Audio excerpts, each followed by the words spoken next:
So welcome to this very, very strange way of getting to know one another. I'm in my spare room, which I have strategically placed the camera so you can't see everything over to that side. Bill Steenson, master craftsman. Have you positioned yourself? Have you got a whole load of rubbish over to that side? No, this room is reasonably tidy for once. And Natalie, your room looks good, I have to say. It's got good stocked shelves, but is there rubbish and everything over to one side under the desk that we can't see? I might have done a very quick sweep around the kitchen to clear up all the baking that's been going on this afternoon while I've been working. Good, good. Well, welcome both of you to the last in our August series of Craft in Conversation.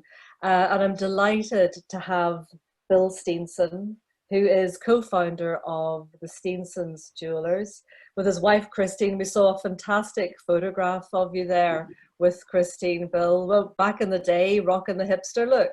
Yeah, 1976 probably. And that was when it was all set up. Yeah, we left college in 74 and we set up the workshop almost immediately on the basis that we decided we couldn't be any poorer in our first years of business than we were as students. It was pretty tough for probably 5 years, but it has worked. We've been very happy with how things have gone, and we've bounced around and survived business because not only are you a craftsman, but you have to be a business person, and you have to think about where you're going and how you're going to get there, hopefully. Well, we're going to talk about that. I've got you for about half an hour, and thank you to everybody who has tuned in as well. Is there another word for people joining a webinar? Tuned in seems like very radio and TV. Thank you for watching and joining us live. We will also have, you can send in questions as well, which I'll be able to see and ask questions too. And Natalie, thank you also. Natalie Melton is Creative Director of Crafts Council UK. Back in May, you launched the Market for Craft report. Now, how do we talk about a report without everybody's eyes glazing over? We will try and explore some of the key points that come out of that. But first, how did you get involved in this sector? What fired you off to take this up as a job? I mean, throughout my career, I've worked in communications, and I've always worked with creative businesses one way or another. So I've worked my way through sort of music, nightclubs, design businesses, digital businesses, and I got involved. I was working for an organisation called Arts and Business, which brought the cultural sector together, which there was a branch in Northern Ireland, together with the creative sector, and we set up a mentoring project called Crafted, which was about looking at how we could better support the needs of individual craft makers by partnering them with mentors from the luxury goods sector. And the exchange of skills between those two worlds was really valuable, and that program ran for a number of years. But my time spent with craft businesses I found really enjoyable, and from that moment on I was sort of hooked, and I went on to set up a business called The New Craftsman, which represents a lot of British craft makers, and from there I moved over to the Crafts Council about 18 months ago. So it's been a journey, but you can clearly see that the interest is there. We will come to that report and we will distill it, and particularly it was a UK-wide report, but very much looking at what came out for Northern Ireland. But let's go back, Bill, to you. So you're an impoverished student with a great beard and a young wife, and your hearts are full of dreams and hopes. And on your website, there's a quote, to be innovative in design whilst producing the highest standard of craft. So was that a key mantra from the get-go? Well, it really was, and we tried not to follow any trends. We didn't go into Celtic jewellery. We didn't go into anything that was approaching anything like Gucci or whatever trying to do. We were trying to do our own design work. And to a certain extent, how the workshop evolved wasn't discussed, but it worked out that Christina, as she preferred to be called, actually much preferred designing the production ranges.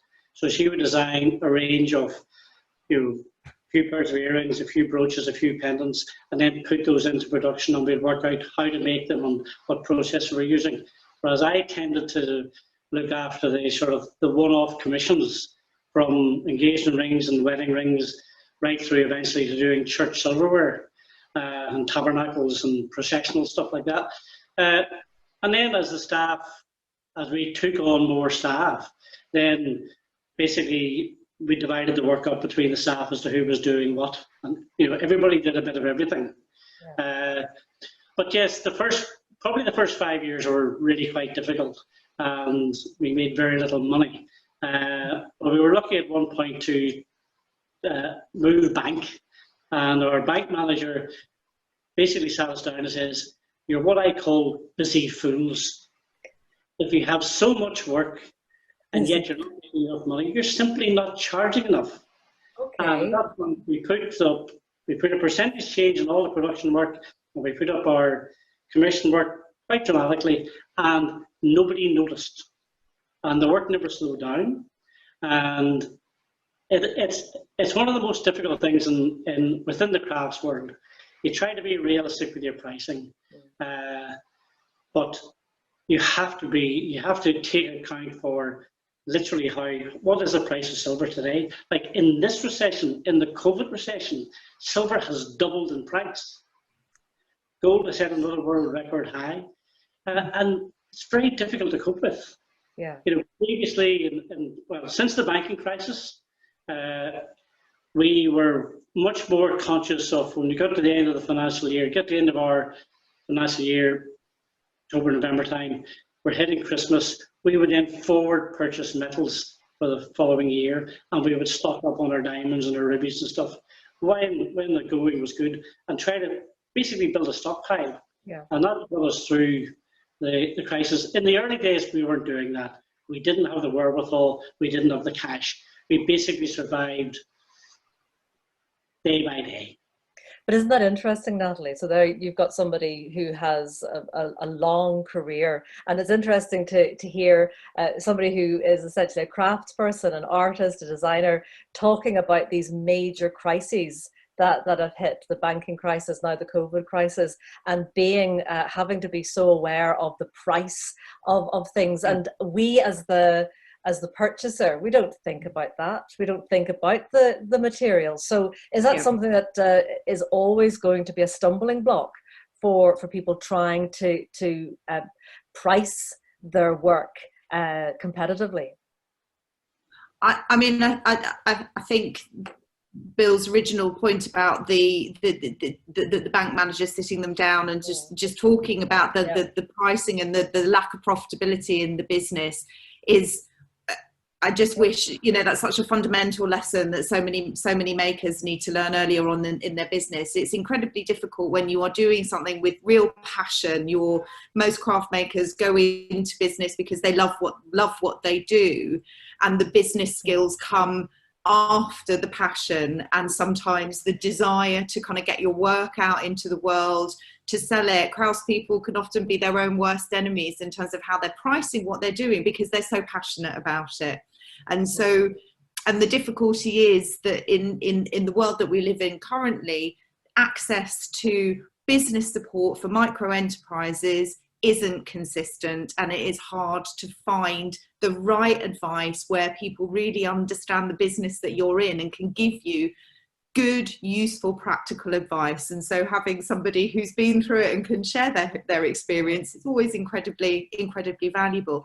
But let's talk then, Bill. Sorry to cut across you, Natalie. It will come back, but I mean, there are people watching this who are makers and are thinking, gosh, I don't even know my bank manager, you know, I do all my stuff remotely. Is there something about having somebody like that who has your back and who can help you through major crises, whether they be banking crisis, recessions, even things like the Belfast flag protests? I mean, that had a huge impact on your work, on the sale of your work. Can you give us some strategies, you know, that from that boy with the beard, you know, who hadn't quite gone grey yet, but still had that passion, but still had to become hard-nosed as a businessman? Well, I would have to say that particular bank manager was probably the last real bank manager we had. Yeah. Even though our turnover is up to quite a large amount of money now and doing new business, we do not have an individual bank manager. That's a change in the banking system. That man was called Tom McCurley. Some people will know him. He was a great character. And he was actually on the board of Craftworks at the time as an advisor. But he was great, and he was very matter of fact and very, very good. I would say, and even like we've done courses, management courses with Ledu and then with Invest NI, and I think an awful lot, very few of them are properly fine-tuned for the craft world.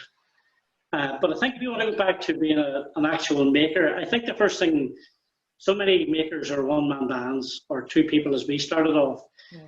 The first thing you have to work out is how many actual hours you'll get manufacturing per week. Because you say you're going to work a 40-hour week, you never get 40 hours done. In a 40-hour week, you might spend 10 hours on the telephone or communicating with people in some way. So there's your time down. In the end of the day, you have to work out the value of your product to the manufacturing hours. Then your materials, then your overheads, your rent and your rates and whatever, and work out like that. It's very difficult. Like I think we got through, we opened our first retail shop in Belfast in 1988. The bank manager at the time never told us a recession was coming 6 months later. And we struggled through, that was in Little Victoria Street, and then we moved to Bedford Street. We struggled through that, but we did struggle, and we made it work, and it has become a great centre for us. But how did you, can I cut across there? How did you make it work? Hours, putting the hours in, and being very conscious of, keeping up to date with customers' inquiries and orders, and making sure as much as possible the work was all done on time. So certainly the workshop in those days was beavering away much faster and much harder than we do now, because we've got far more staff. We now have 7 full-time goldsmiths working at the bench. So I think I know we're the biggest workshop in the north of Ireland. Yeah. I don't know where we are on the All Ireland or the British thing, but we do have those people now. Even today with furloughing and such things, that's another set of problems. But yeah, in the early days, I think it was just grit and determination and putting the hours in. Let's talk then about this report. Let's get to it, Natalie, because it makes for fascinating reading. And people can they access this? Can the general public get a sense of look? Okay, so let's once they can do that, so let's then look at sort of let's take out the key points of it, and basically what do you find? What were your main findings with this report? So the key finding is that the market for craft, the consumer demand for craft, has grown exponentially over the last decade. So we've conducted a similar survey, although this is the first time that we've done it across the UK in partnership with nationals. And it suggests that 73% of the UK population have bought craft. That's 31.6 million people, that the market's worth more than £3 billion. And interestingly, that the fastest growing area in terms of those who are buying craft are those under 35. So it's a young audience. It's a young audience. Okay. So, you know, I think when I first started sort of working in craft, which is probably about 13 years ago now, craft still had some negative connotations and associations. People didn't really understand what was meant by craft, and you know, it was either, oh, it's not for me, or oh, that's sort of, you know, a bit WI. You know, people could be quite derogatory about it, partly through lack of understanding, and that's completely changed in the last decade. And what is that? What has been the cause of it? I mean, I know that we had Kate Malone on as our first guest here, and as well as a fantastic potter and artist and craftsperson in her own right. And TV personality. So she becomes the TV personality, and she's in the great pottery throwdown. Have those kind of programs, like the sewing bee and all of that. Yeah. Has that added to the sense of change of how we think craft is?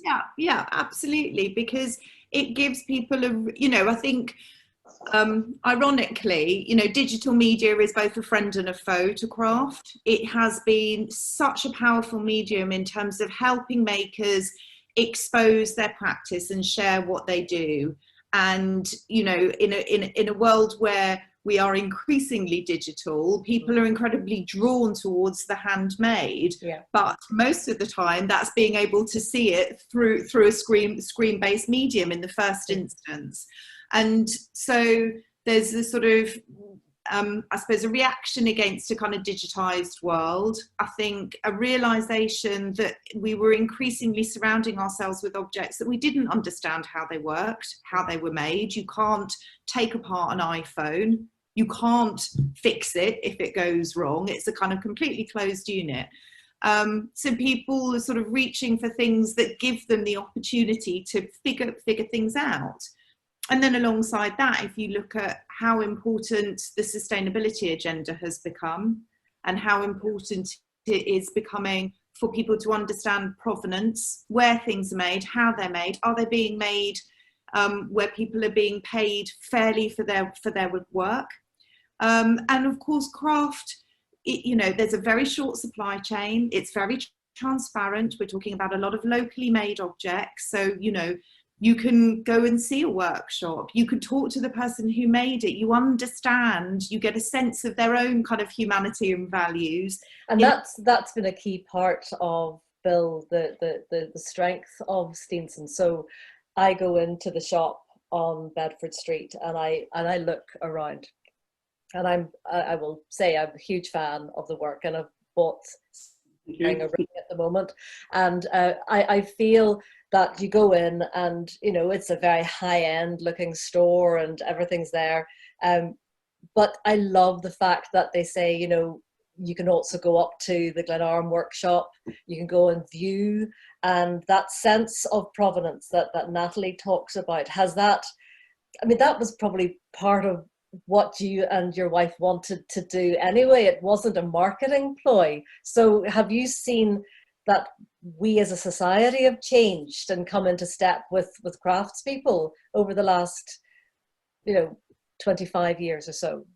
They certainly have, because when we first set up, I think there was us and Graham Harron were the only two manufacturing jewellers, and people almost didn't believe that you could do it.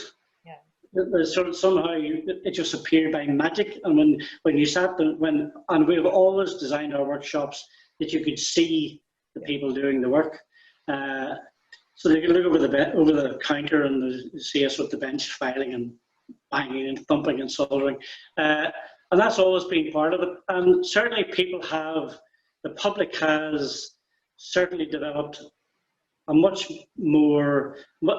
better awareness of how things are made and appreciate the skill put into them. Now, and like what Natalie was saying about, you know, the plenty of people viewing things online, we reckon that all the engagement rings that we sell have been viewed on the website first. I would literally say 99.9%. Mm-hmm. Couples now use the net to suss out what they want and who they want to go and see, and then they'll come in and say, can we look at ring number 2424 and 227, blah, blah, and then we get them out of the showcase. Sometimes we have to figure out which rings that are. But yeah, it's very important, and even our new showroom here in Glenarm, which our daughter Brona is running very well for us. We have a massive glass wall between the showroom area and the workshop. So again, you can see all the people manufacturing away. And it's a valuable tool. I think it's a good educational tool for people. And it certainly has worked for us.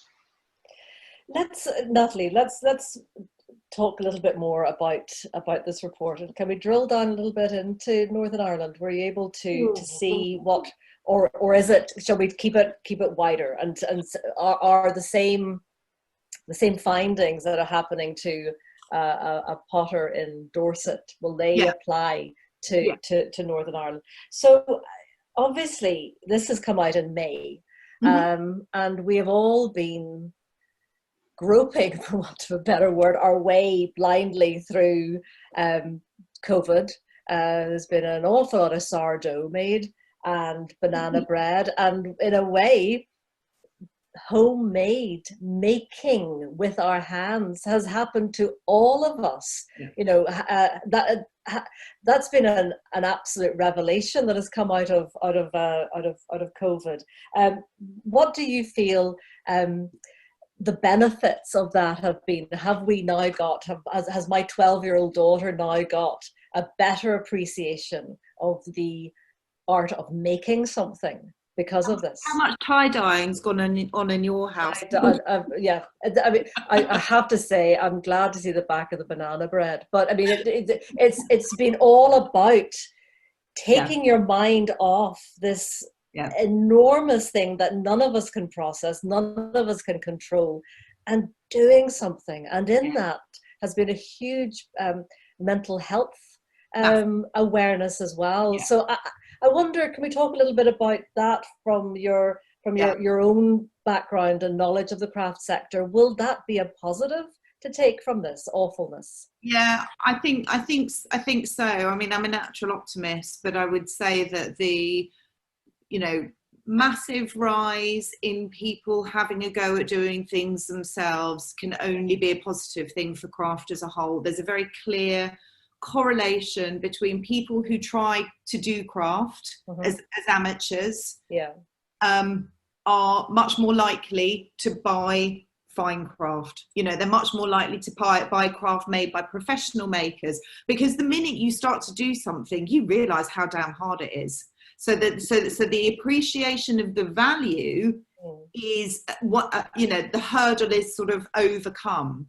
And so if we become a nation of tie-dyers, crocheters, macrame makers, knitters, embroiderers, potters, then I think that what we will see is that the growth that we've seen over the last decade in terms of the consumption of craft will continue to grow at a similar or greater rate, because we all appreciate it so much more.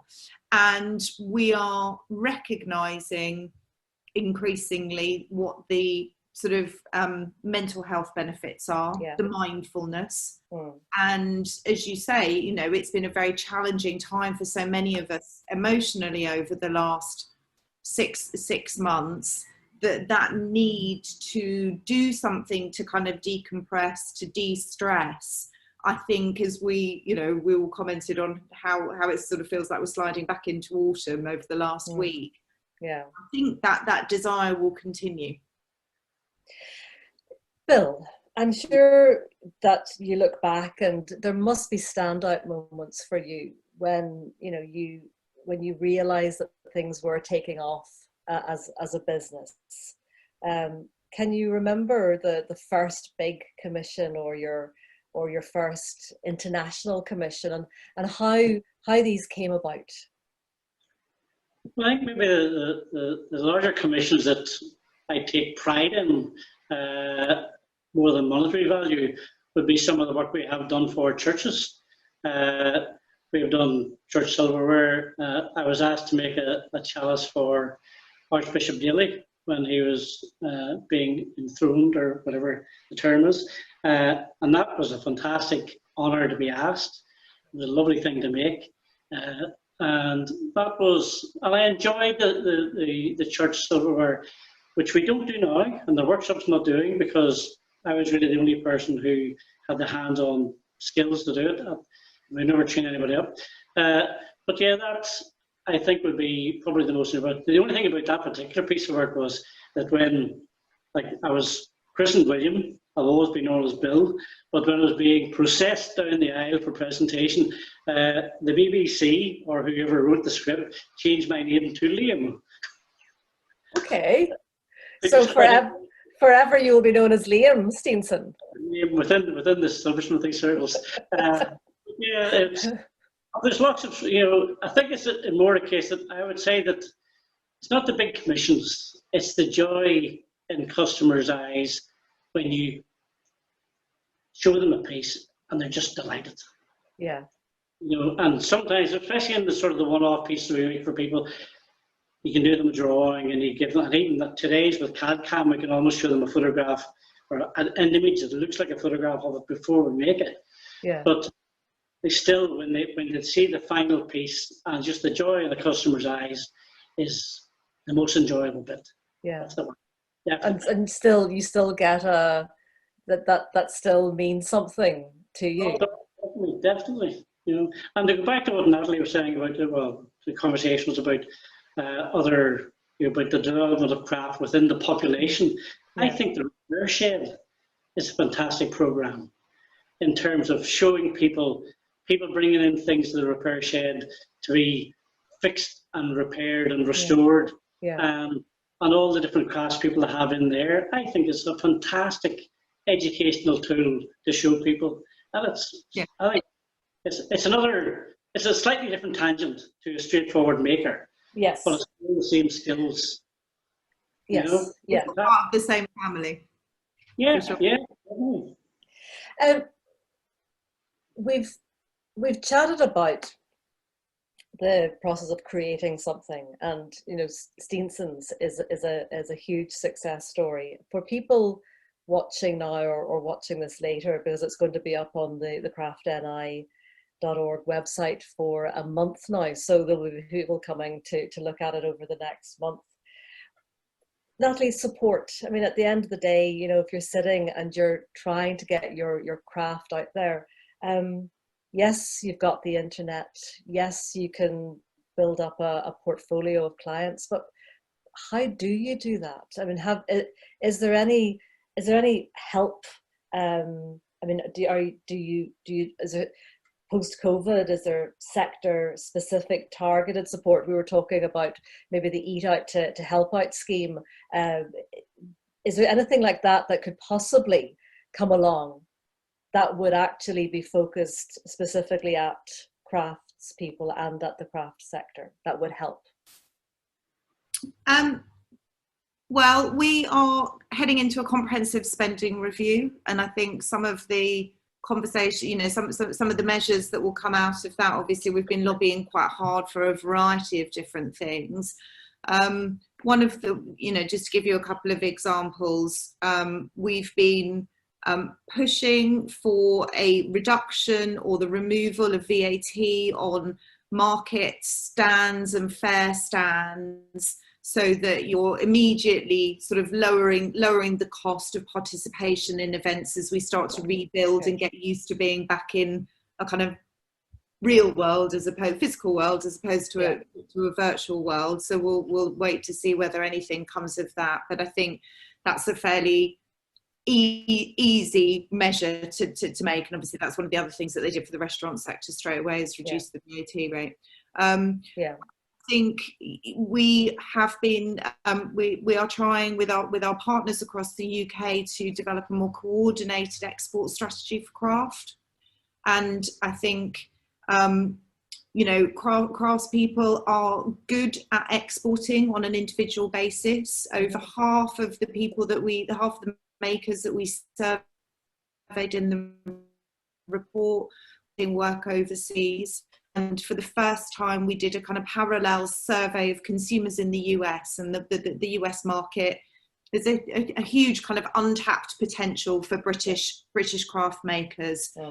So we are talking to the DIT a lot about measures, ways in which we can help support people to understand how to export, yeah, and ways in which we can perhaps help them with those early stages of exporting. Bill, I mean, that's something that did you and Christina just have to kind of learn that as you went along?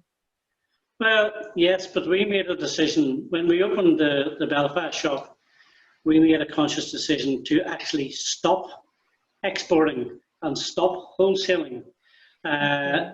We decided that with the wholesaling, like we used to do the NEC, we did the Dublin show, we've done New York a few times, and we found that trade fairs are phenomenally expensive to do. Yeah. The stands are expensive, your hotel's always expensive. You end up preparing for it for a month before you go, so your production's down. You then go to the fair, you take your orders. It probably might be 2 months before that all that work is out, and then you wait for a month to get paid.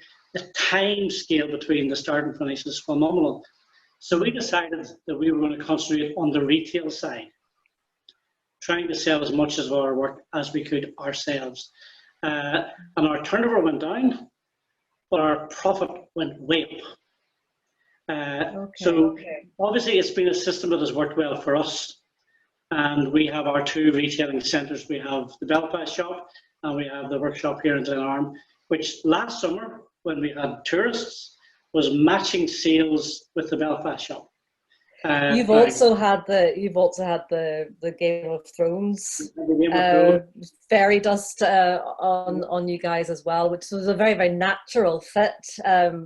With you guys being in Antrim in Glenarm. We made probably at least 80% of all the jewellery on the show is made by us.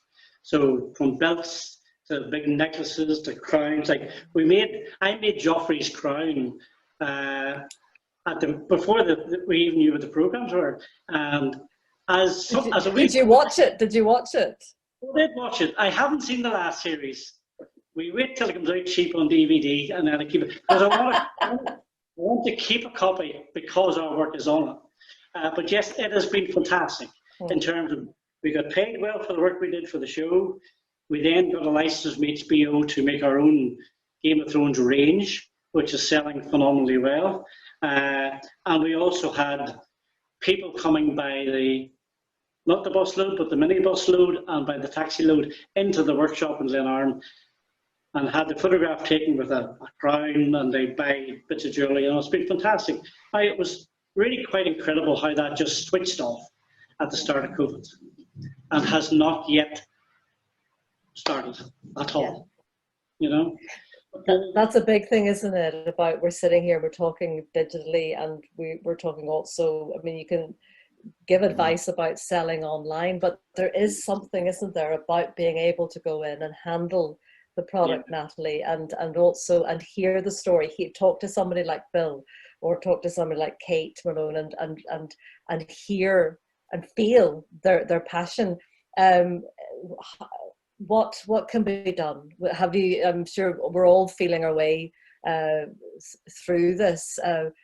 Is there a plan from your point of view of what can be done? Will Christmas craft fairs be open? Will people be able to go and meet local craftspeople?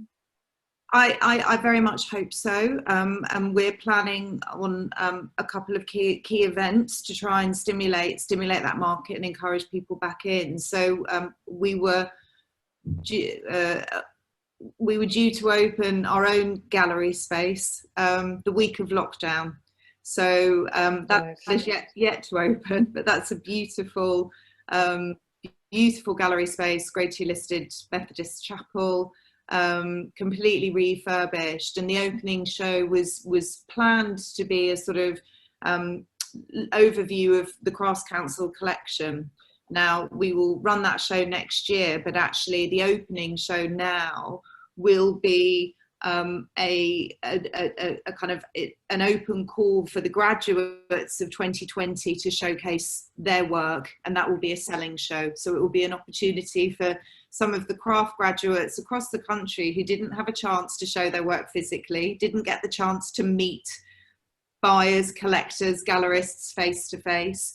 And we've pulled together a fantastic selection panel to look at work, and we will curate and present a show of their work. So obviously we're confident that done in the right way, we will be able to bring people back in to see that physical experience. And I think universities did a brilliant job of pulling together online shows at very short notice, but I think everybody would agree that actually it's not the same as being able to see the work up close. So we're setting out our stall and hopefully encouraging people to tentatively come back into venues by putting on a show of completely new work for a group of makers who really, really need help and support to get their careers off the ground at a really challenging time. Yeah, you really feel for them, I know.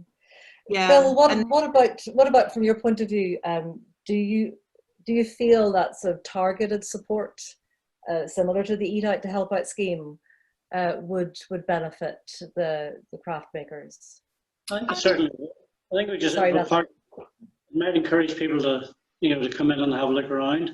I think it's more. I think the main problem at the minute, from our point of view, is the furlough scheme. The furlough scheme is brilliant and has worked very, very well. We have the staff now back in working in 2 bubbles. So half the manufacturing staff are in Monday, Tuesday, Wednesday, the other half in Thursday, Friday, Saturday. But in the end of the day, that means your actual production is still down by 50%. And that's difficult. So I think if they could reduce the rate, the VAT rate, would be fantastic.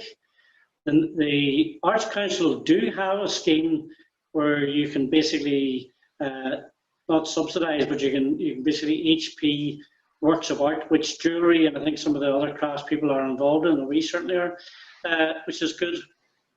I think the VAT would be the most straightforward and the easy way to assist. How they would differentiate between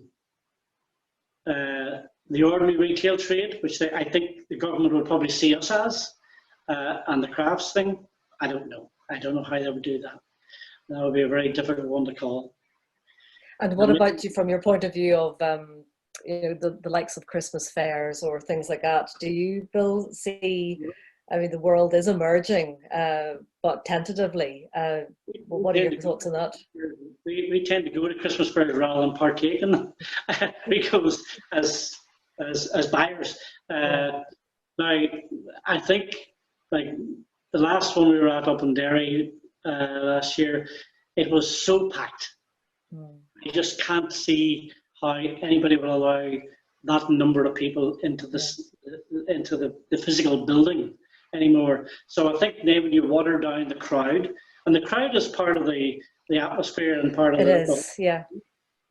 I think if you water in the crowd till there's definitely 2 meters between each person, I think that in itself will actually reduce the possible buying potential. I don't know. I just think I think this year is going to be phenomenally difficult.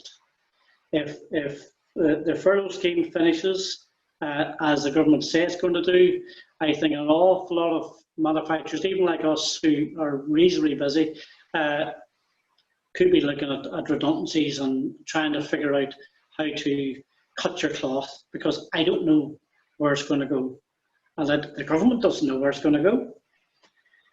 Like in the recession in the 80s, the bank interest rate went up to 15%, which meant that people who were borrowing money were paying another 3 or 4% after that. Then you got to the banking crisis, and the interest rates went down and down and down. Nobody's ever explained to me why one system is better than the other, or why they choose one and the other. But they do now. Thankfully, the interest rates are very low at the minute. But and if it had been up to 18%, I think half the world would be bankrupt by now. But yeah, it's the unknown aspect of it. We don't know if it's going to last 3 months, 6 months or 3 years. That is the big problem. And we don't know how it's going to affect our family and our staff on a direct illness thing. It's impossible. It's far worse. Like a financial crisis, you could almost understand, how the world will get out of it. Yeah. This is different. This is so different that I think the government will have to extend the furlough scheme in some way. And if we can get the VAT down on, manufactured goods that maybe the seller sells them directly themselves, maybe that would be a way to do it. But Natalie, it's almost like I was going to start speaking a little bit like Liam Neeson and Taken, having a unique set of skills, but that craft makers need a unique set of skills. But now, on top of this, post-COVID, there's another set of skills that are having to be learned. I don't want to end this chat on a real downer. I mean, is there anything that you can see? Is there a chink of light at all coming out of all of this? Yes, and I mean, that's not to say that it's not incredibly challenging, and has been incredibly challenging for an awful lot of people. But I think craft makers, by nature, are incredibly resilient, and which is the title of this chat: the resilience in the craft sector. And I think it's very true. They are resilient and creative, and find ways to navigate problems and challenges. And I think as a sector, it's very supportive. And there's a sort of really lovely kind of sense of mutual support from maker to maker in times of need and times of difficulty. We've been championing the Artist Support Pledge from quite early on, which is an initiative set up by an artist to help artists sort of sell work through the pandemic as galleries closed and fairs and events shut down. And the principle behind it was that artists could post work on Instagram, use the hashtag Artist Support Pledge. All the work had to be priced at under £200. But when they sold £1,000 worth of work, then they reinvested £200 back into work from the pledge. So it created a circular economy that was about mutual support. And over the course of the pandemic, we estimate that it's probably generated upwards of £40 million worth of sales. The hashtag has been used over 350,000 times. And it's created a network of artists who are supporting each other by buying each other's work. But it's created a market for a whole generation of younger buyers who are looking for unique handmade gifts at an affordable price point, but done in across a medium that they're all incredibly familiar with, Instagram. And I think things like that, where there is a sort of spirit of generosity hardwired into the commerciality of it, are ways that, for me, it points to ways in which we as kind of creatives can support each other through this crisis. I do well, I share some of that with you, and I invest in your work, and that lifts you up and it makes you feel good, and you then get to invest in somebody else's. So I think things like that do feel like, hopefully that there's something sort of enduring and positive that comes out of it. Okay, well, I have one more question to ask each of you. We ask each of the contributors' guests to bring along or to show us a picture of a favourite object. Bill, what have you got for us? Chris and I, we've always, when we did go to trade fairs, we quite often swapped things with other makers, which was a fantastic thing to do when you're doing it. And we do buy lots of ceramics and have done for many years. But this is my favourite. Can you see him? Put it a little bit closer to the screen. Okay. Who's that fella? This is, well, he doesn't actually, I haven't named him. Anthony Scott, ceramic piece. I love dogs, and I love this wee dog because he's got a real attitude. Like, he's really cross-faced. Yeah. Now, through the wars, he got knocked off a shelf.